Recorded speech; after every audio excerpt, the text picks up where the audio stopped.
हरे कृष्णा। तो देखिए आज मैं आप सभी को बताने वाली हूँ देवउठनी एकादशी जो कि इस बार आने वाली है। और देवउठनी एकादशी कब मनाई जाएगी, कौन सी शुभ डेट है इस देवउठनी एकादशी को मनाने की, और देवउठनी एकादशी को किस मुहूर्त में हम भगवान की पूजा करेंगे, क्योंकि ये देवउठनी एकादशी भगवान विष्णु को समर्पित है। तो जानेंगे इस दिन कौन से समय और कौन से दिन शुभ मुहूर्त में हम पूजा करेंगे भगवान की और उनकी प्रार्थना करेंगे, और कौन सी शुभ डेट है इसकी और क्यों मनाई जाती है देवउठनी एकादशी। तो सनातन धर्म में एकादशी तिथि को माह की सबसे बड़ी और महत्वपूर्ण तिथियों में से एक माना जाता है, जो कार्तिक माह में देवउठनी एकादशी व्रत किया जाता है। और इस शुभ तिथि पर भगवान विष्णु की उपासना और व्रत करने का विधान है। और मान्यता ये भी है कि इस व्रत को करने से जातक को सभी कार्यों में सफलता प्राप्त होती है, क्योंकि ये सबसे बड़ी एकादशी होती है। और इस एकादशी का व्रत रखने से भगवान विष्णु जी प्रसन्न होते हैं।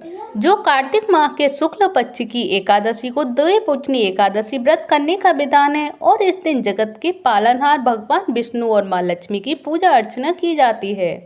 साथ ही प्रिय चीज़ों का भोग लगाया जाता है। सभी एकादशी तिथि में से देवउठनी एकादशी को बेहद महत्वपूर्ण माना जाता है। मान्यता है कि इस दिन सच्चे मन से उपासना करने से साधक को विष्णु जी का आशीर्वाद प्राप्त होता है और घर में सुख समृद्धि का वास भी होता है। तो क्या आप जानते हैं कि देवउठनी एकादशी का पर्व क्यों मनाया जाता है? अगर नहीं पता है तो मैं आप सभी को इस वीडियो में बता रही हूँ, प्लीज़ ध्यान से मन लगाकर सुने। सबसे पहले मैं आप सभी को बताऊंगी देवउठनी एकादशी का धार्मिक महत्व क्या होता है और इस एकादशी को क्यों मनाया जाता है। तो धार्मिक मान्यता के अनुसार कार्तिक माह के शुक्ल पक्ष की एकादशी से भगवान विष्णु 4 महीने के योग निद्रा से जागते हैं। इसीलिए इस दिन देवउठनी एकादशी का पर्व मनाया जाता है।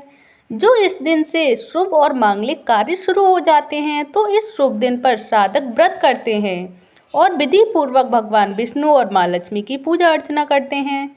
साथ ही उनका विशेष चीज़ों का दान करते हैं भगवान विष्णु के लिए। मान्यता है कि इस दिन एकादशी व्रत को करने से जातक को सभी तरह के पापों से उनको छुटकारा मिलता है, साथ ही शुभ फलों की प्राप्ति होती है। तो ऐसी शुभ एकादशी व्रत का शुभ मुहूर्त कब होगा ये भी जान लेते हैं। इस शुभ मुहूर्त में ही हम पूजा अर्चना करेंगे भगवान विष्णु की। तो पंचांग के अनुसार कार्तिक माह के शुक्ल पक्ष की एकादशी तिथि की शुरुआत जो हो रही है वो 11 नवंबर को संध्या काल 6:40 पर होगी। वहीं इसका समापन होगा 12 नवंबर को संध्या काल 4:04 पर। इस प्रकार 12 नवंबर को देवउठनी एकादशी है और अगले दिन तुलसी विवाह का पर्व भी मनाया जाएगा। और एकादशी व्रत पारण करने का शुभ मुहूर्त इस प्रकार रहेगा जो मैं बता रही हूँ आपको।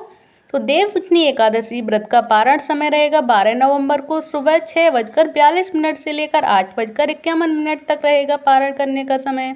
क्योंकि अगर हम व्रत का पारण सही समय पर नहीं करते तो हमारा व्रत पूर्ण नहीं माना जाता। तो मैं आप सभी से भी यही कहूँगी कि जो मैंने आप सभी को पारण करने का समय बताया उसी समय पर करें तो ये शुभ रहेगा और आपका व्रत भी पूर्ण होगा।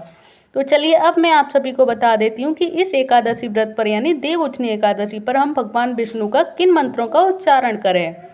तो भगवान विष्णु के नाम तो अनेक होते हैं, लेकिन इन मंत्रों का उच्चारण करने से साधक की सारी मनोकामनाएं पूर्ण होती हैं। तो चलिए मेरे साथ रिपीट कर सकते हैं, अगर नहीं भी रिपीट कर पाए तो सुन तो अवश्य सकते हैं। तो चलिए बोलते हैं, ओम नारायणाय विद्महे वासुदेवाय धीमहि तन्नो विष्णु प्रचोदयात्। ओम नारायणाय विद्महे वासुदेवाय धीमहि तन्नो विष्णु प्रचोदयात्।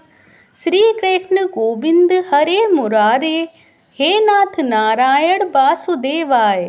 तो ये है मंत्र जो कि भगवान विष्णु के मंत्र बोलने हैं। और मैं अब आप सभी को बताऊंगी भगवान विष्णु के पंचरूप मंत्र। जो पंचरूप मंत्र होते हैं वो कौन से होते हैं ये भी सुन लीजिए आप सभी।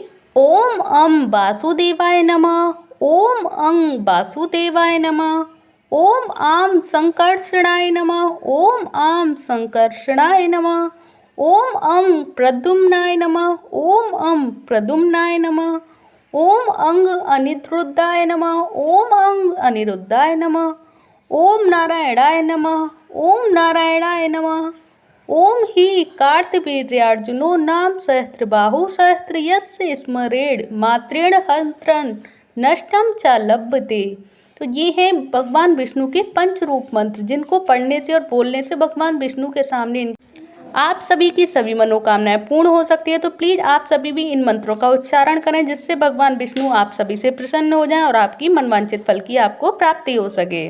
तो आप सभी को ये सारी जानकारी कैसी लगी, प्लीज़ मुझे कमेंट बॉक्स में बताएं। अगर आप सभी को भी डेट क्लियर हो चुकी हो, मुहूर्त शुभ मुहूर्त क्लियर हो चुका हो, और देव उठनी कब मनाते हैं और क्यों मनाते हैं, ये सभी क्लियर हुआ हो, तो प्लीज़ वीडियो को एक लाइक कर दें, चैनल को सब्सक्राइब करें। धन्यवाद। हरे कृष्णा, हरि बोल।